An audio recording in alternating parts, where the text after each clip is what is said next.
Welcome to Chillin' 101. We hope this video helps.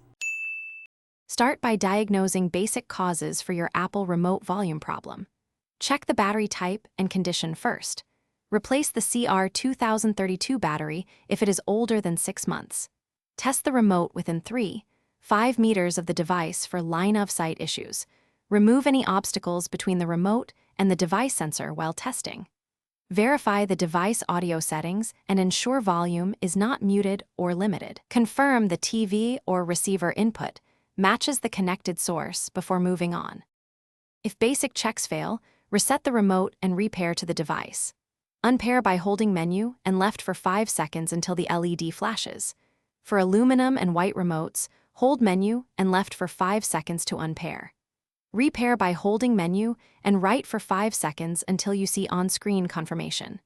Restart the TV or receiver by unplugging its power for 10 seconds and plugging it back in. Test volume control after the device boots fully, about 30 seconds. For persistent problems, explore advanced fixes and alternative controls.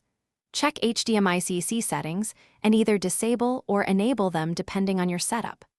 Update the device firmware to the latest version using the settings menu or manufacturer app. If IR sensor damage is suspected, consider using an IR blaster or programmable universal remote as an alternative. Test volume with the device app on your phone when available to confirm remote hardware failure. If hardware is faulty, replace the remote or contact authorized service for repair. Thanks for watching. Consider subscribing if we helped you.